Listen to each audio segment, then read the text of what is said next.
एक डॉक्टर थे, नाम था मिस्टर चड्डा। लगभग 50 वर्ष की उम्र थी। मिस्टर चड्डा बहुत सुंदर थे।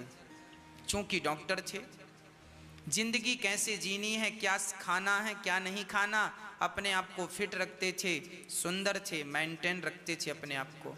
उनका एक बेटा भी था, नाम था देवांश चड्डा।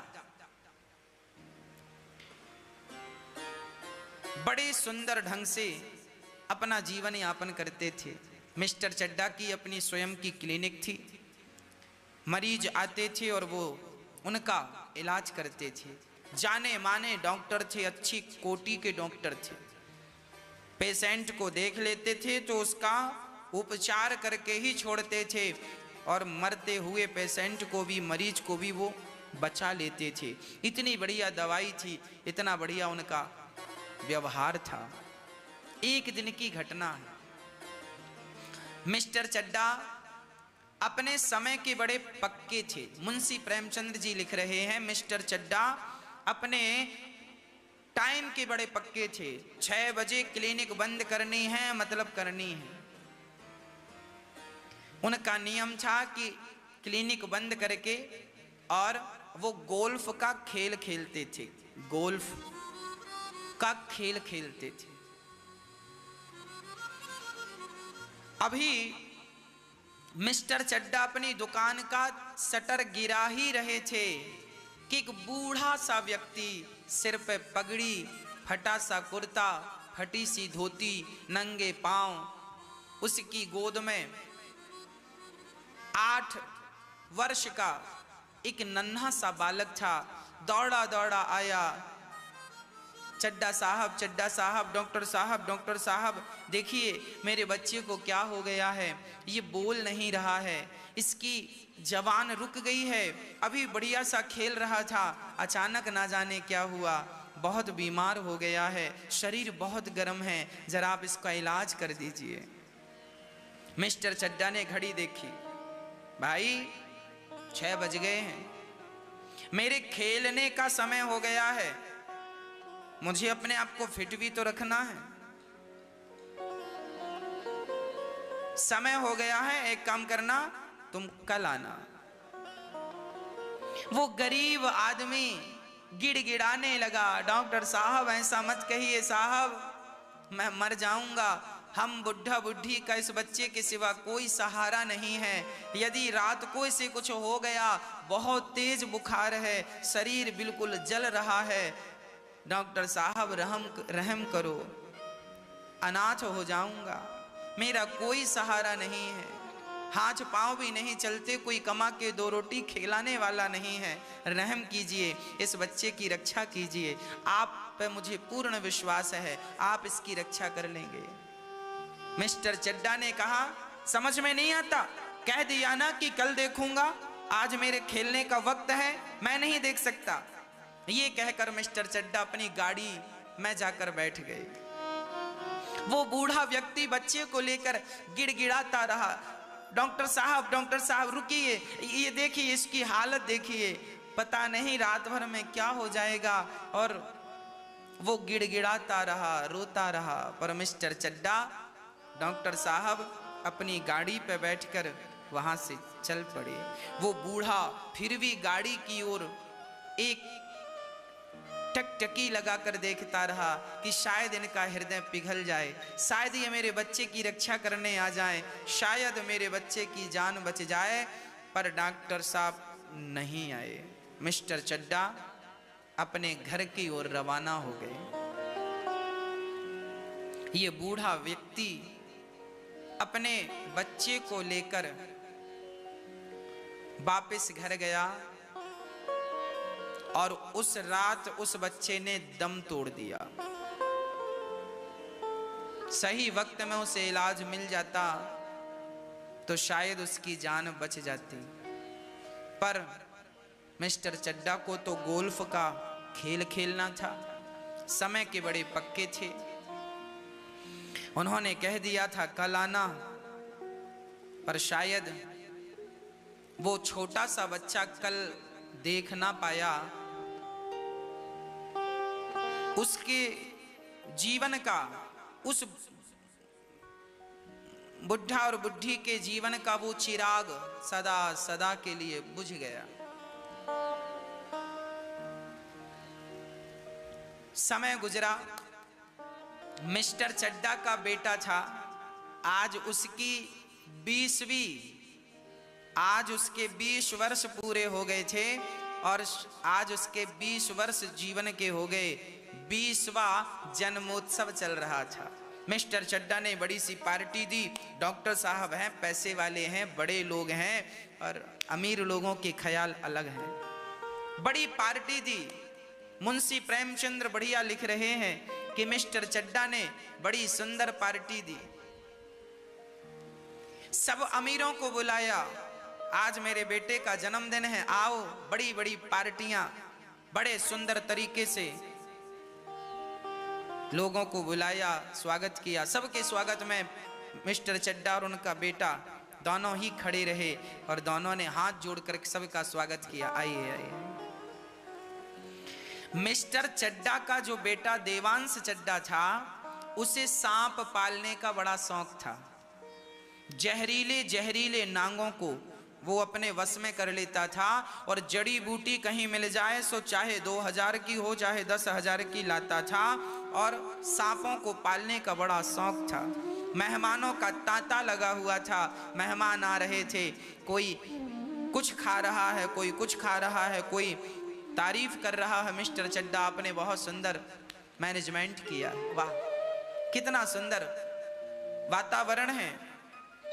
तभी देवांश के दोस्त आए और उन्होंने कहा, देवांश आज हम तुम्हारे सर्पों को देखना, नागों को देखना चाहते हैं। उसने कहा, रात्रि का वक्त है, सांप अभी अंदर हैं और अभी दिखाना ठीक नहीं,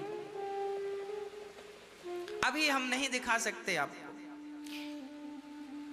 तो एक दूसरे मित्र ने ताना मारते हुए कहा, हाँ हाँ हमें लगता है तुम सांपों को पालते जरूर होगे पर उनके जहर के दांत तोड़ देते होगे। देवांश को यह बात बड़ी बुरी लगी। उन्होंने कहा, ना हम दांत नहीं तोड़ते, हम तो साबुत जैसे सर्प हैं प्रकृति में वैसे के वैसे पालते हैं। तो दूसरे ने कहा, हम बिना देखे कैसे मान लें, अब तो बात शान की आ गई, नहीं दिखाते तो मित्रों को यह लगेगा कि दांत तोड़ के सांप पालता है। उसका पारा चढ़ गया, चलो हम तुम्हें दिखाते हैं। रात्रि का वक्त था, एक काले से नाग को उसने पकड़ा। अच्छा, नागों का स्वभाव होता है कि यदि नागों को यह पता चल जाए कि हमें इस व्यक्ति से खतरा नहीं है तो उस व्यक्ति को कभी हानि नहीं पहुंचाता। सर्प डंक तब मारता है, काटता तब है जब उसे ये लगता है कि इस व्यक्ति से हमें खतरा है। पर उस एक काले से नाग को पकड़ा और उसका मुंह बहुत तेज दबाया, कस के दबाकर उसका मुंह खोला और अपने मित्रों को दिखाया, देखो इसके दांत हैं ना, जहरीले दांत। सारे मित्र चौकन्ने रह गए, चौंक गए, अरे ये तो सचमुच काला नाग है और इसका डसा हुआ पानी भी नहीं मांगता, इतना खतरनाक सांप है। मित्र देखकर समझ गए कि ये सच्ची का सांपों का प्रेमी व्यक्ति है, पर वो मित्र तो डर के मारे बाहर निकल गए।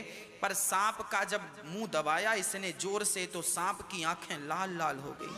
उस सांप ने विचार किया कि आज तक इसने मेरे साथ ऐसा व्यवहार नहीं किया, ना जाने क्या हुआ इसने मेरे साथ ऐसा व्यवहार किया। सर्प को लगा कि शायद ये मुझे मारने पर उतारू है। तो देवांश ने जैसे ही सांप का मुंह पकड़ करके दिखाया मित्रों को और उसके बाद धीरे धीरे पकड़ कमजोर कम करके और नीचे रखा, उसी प्रकार सांप ने संभल करके जो उसकी उंगली में डंक मारा, वो बालक उसकी उंगली में डंक मारा, वो बाहर गया और जहां उसकी दराज में जड़ी बूटियां रखी थीं, पिता से कहा, पिताजी ये सर्प ने डस लिया है मेरी जड़ी बूटी, जरा उसको पीस कर दीजिए।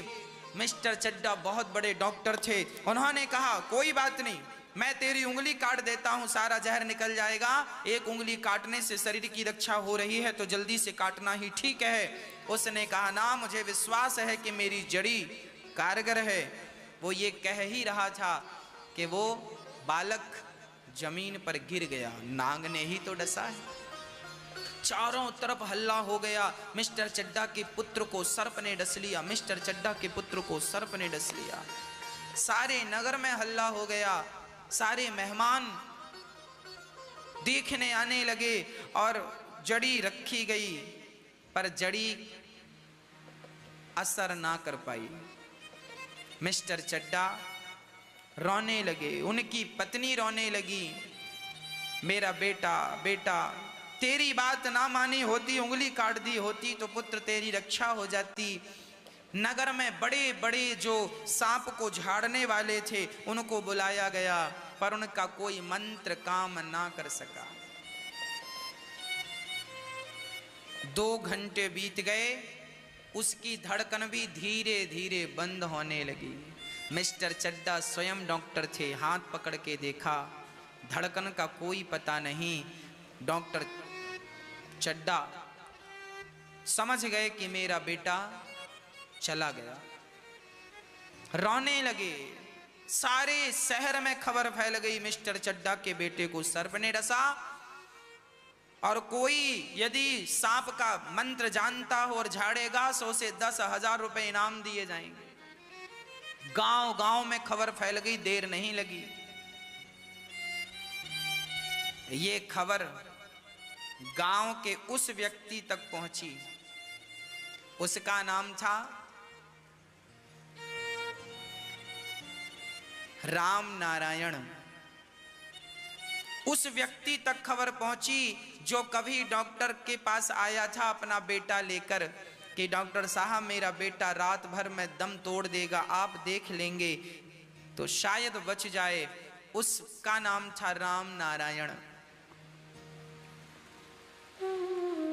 वो व्यक्ति बहुत बड़ा सफेरा था और सांपों का मंत्र तो जानता ही था। कितना भी खतरनाक सांप क्यों न डस दे, पर राम नारायण झाड़ देता था।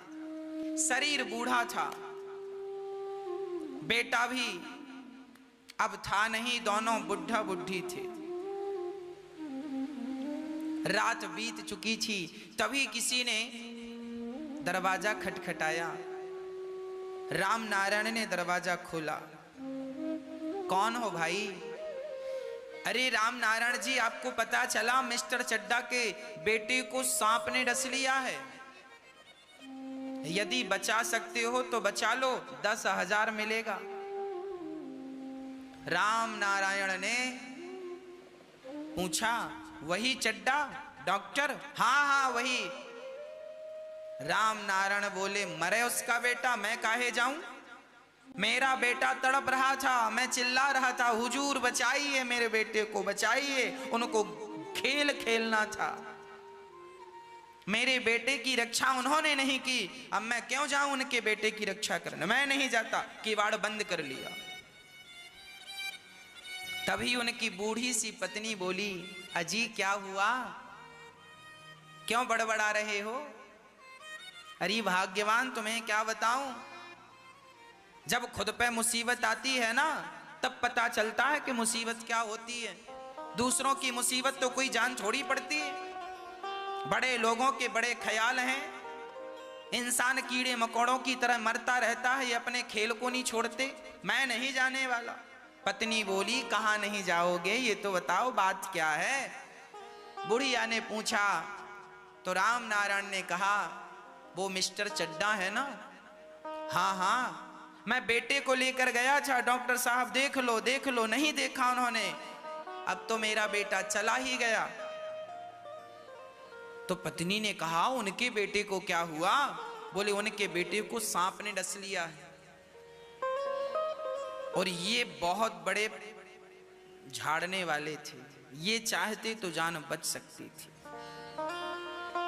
पत्नी ने उनकी ओर मुस्कुराते हुए देखा और कहा, जो आपको अच्छा लगे सो कीजिएगा, पर रात हो गई है, जाना है सो जाइए, सोना है सो सोइए। राम नारायण बोला, आग लगे मिस्टर चड्डा के घर में, मैं काहे जाऊं, मेरे बेटे को उसने देखा तक नहीं पलट करके कैसा है, मेरे अंदर भी आग जल रही है। उस मिस्टर चड्डा के कारण मेरा बेटा मर गया, सही वक्त पे दवाई दे देता तो मेरा बेटा जिंदा रहता।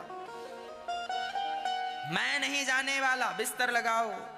बुढ़िया ने बिस्तर लगाया, दोनों आराम करने लग गए। पर राम नारायण करवट बदलते रहे, इन्हें नींद ना आई। मुंशी प्रेमचंद्र जी लिख रहे हैं, मुंशी प्रेमचंद्र जी लिख रहे हैं, ये कभी इस करवट पे जाएं, कभी इस करवट पे जाएं।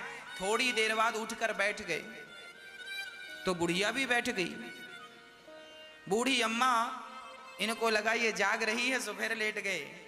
थोड़ी देर बाद बूढ़ी अम्मा गहरी नींद में सो गई और इनका हृदय अंदर से बार बार यही कह रहा था कि जैसा व्यवहार उसने मेरे साथ किया है, क्या मैं भी उसके साथ ऐसा ही व्यवहार करूं? ना, वो तो अमीर लोग हैं, वो क्या जाने कि गरीबों की जिंदगी क्या है।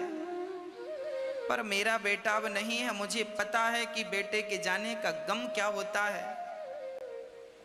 मिस्टर चड्डा का बेटा मर जाएगा तो मिस्टर चड्डा बहुत दुखी होंगे। यदि मेरे कारण जिंदगी बच सकती है, ये वो अपने आप से बात कर रहा है, राम नारायण अपने आप से बात कर रहा है लेटे लेटे, क्या करूं क्या करूं। उसकी आत्मा गवाह दे रही थी, जवाब दे रही थी, जा।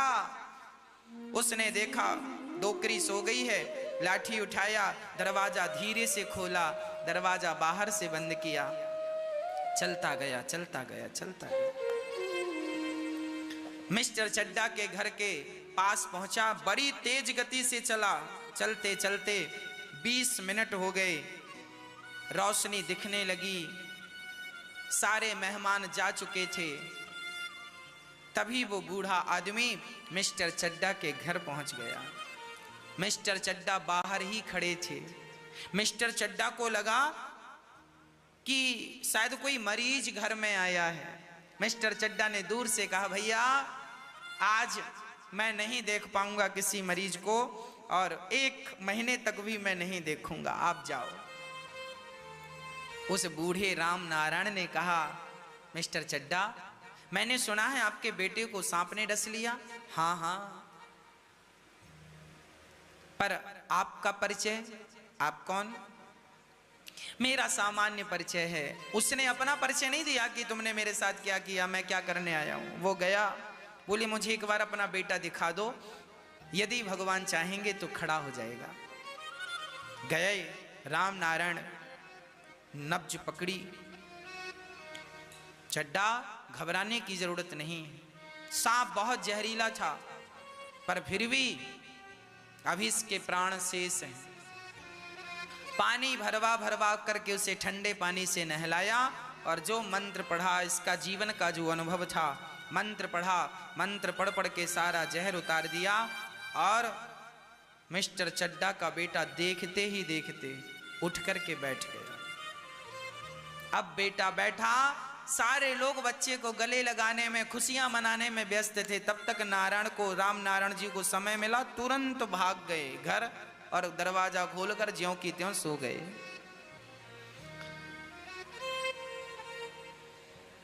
चड्डा ने देखा, भाई वो बूढ़ा व्यक्ति कहां गया? अरे अभी तो यहीं था, अभी तो यहीं था, चारों तरफ खोजा गया पर कोई परिचय नहीं, कोई पता नहीं। सबको ये लग रहा था कि पैसे लेने आया होगा ना, वो तो पैसे भी नहीं लिया। मिस्टर चड्डा को धीरे धीरे याद आने लगा। मिस्टर चड्डा तुरंत गाड़ी पे उसके घर गए, पूछा कि वो कौन था। पता लगा कि वो फलाना था। गए, उसके हाथ जोड़कर बोले, आपका धन्यवाद। और ध्यान से देखा मिस्टर चड्डा ने तो कहा कि मैंने आपको कहीं देखा है। हाँ साहब, एक बार मैं अपने बच्चे को लेकर आपकी क्लिनिक आया था, आपको खेल खेलने जाना था, सो आप खेल खेलने चले गए और मेरे बेटे की जीवन लीला पूरी हो गई। एक आप हैं, जो किसी की जिंदगी इसलिए नहीं बचाते कि आपको खेलना है, और एक मैं हूं, मुझे रात को नींद नहीं आई केवल इसलिए कि आपका बेटा संकट में। डॉक्टर साहब, यदि ईश्वर ने आपको कोई गुण दिया है, कोई योग्यता दी है, और यदि आपका वो गुण, आपका वो टैलेंट, आपकी वो योग्यता किसी की जान बचाने के काम आ जाए, तो समझ लेना कि आपकी वो विद्या फलीभूत हो गई। और आपकी विद्या किसी के काम ना आए तो केवल भार है, बोझा लेके घूम रहे हो, ये केवल भार है, बोझ है। बस मेरी माँ, डॉक्टर साहब की आंखों में झरझर आंसू गिर रहे थे। मैं आपका किस मुंह से शुक्रिया अदा करूं, किस मुंह से धन्यवाद दूं। जिस डॉक्टर ने इनके बेटे की जान नहीं बचाई, वो बिना बुलाए आधी रात को इनके बेटे की जान। इंसानियत कभी ना भुलाइएगा, कभी ना भुलाइएगा। मुंशी प्रेमचंद्र इस कहानी के पीछे यही कहना चाहते हैं, किसी भी हाल में, किसी भी स्थिति में, किसी भी परिस्थिति में आप अपनी इंसानियत का परिचय देना मत भूलिएगा, कभी मत भूलिएगा। डॉक्टर साहब का बेटा तो खड़ा हो गया और उनके हृदय में एक अजब सी उथल पुथल चल रही थी। क्यों मैंने इनके पुत्र की रक्षा नहीं की, क्यों मैंने इनके पुत्र की रक्षा नहीं की, क्यों मैंने अपनी इंसानियत का परिचय, मैं क्यों इतना निर्दयी हो गया कि मैंने तड़पते हुए पिता के हृदय को ना देखा, उस पुत्र की रक्षा ना की। जमीन पे माथा रख के डॉक्टर साहब माफी मांगने लगे। यदि आप मुझे माफ कर देंगे तो विधाता मुझे माफ कर देगा। उस राम नारायण बूढ़े व्यक्ति ने डॉक्टर साहब को हृदय से लगाया, कोई बात नहीं, मेरा बेटा गया तो गया, आपका बेटा तो सलामत है। मेरा जीवन पूरा हो गया है, मेरी उम्र पूरी हो गई है, इस बच्चे की उम्र भी बहुत थी, मैंने अपना धर्म निभाया है। आपसे बस यही कहूँगा, आगे से मेरे जैसा कोई दूसरा बाप अपने बेटे को लेकर आए तो आप खेल का बहाना मत बनाइएगा, आप उसकी जान बचाइएगा। यही कहते कहते मुंशी प्रेमचंद्र जी इस कहानी को पूरा कर देते हैं। अर्थ, ये जिंदगी बोझा बन जाती है। हम पूरी जिंदगी अपने लिए करते हैं, पूरी जिंदगी व्यर्थ का एटीट्यूड लेकर घूमते हैं, व्यर्थ का ईगो, अहंकार लेकर घूमते हैं, एटीट्यूड में जीवन जीते हैं। पता नहीं किस बात का व्यक्ति अहंकार करता है। जिस व्यक्ति को आप दो कौड़ी का समझकर उसे दुत्कार देते हैं साहब, पता नहीं वो व्यक्ति कब आपके काम आ जाए। इसलिए कभी किसी का अनादर, अपमान ना कीजिएगा। आप किसी का अपमान करके क्या स्वयं का सम्मान बढ़ा सकते हैं? नहीं ना। इसलिए किसी का अपमान ना कीजिएगा। किसी का अपमान आप करेंगे तो वो उसका नहीं, आपका अपमान है, और किसी का सम्मान आप करेंगे तो वो उसका नहीं, आपका सम्मान है।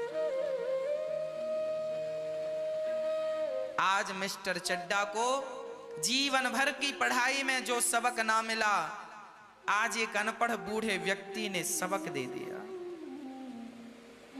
हम पढ़ लिख कर इंसानियत भूल रहे हैं, भूल जाते हैं। हम डॉक्टर होने का फर्ज, कर्तव्य भूल जाते हैं। हम इंसान होने का फर्ज और कर्तव्य भूल जाते हैं।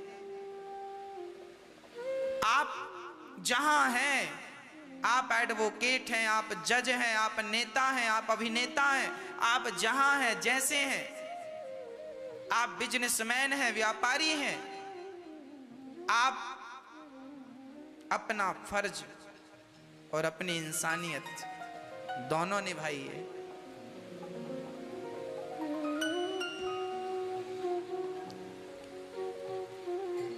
श्री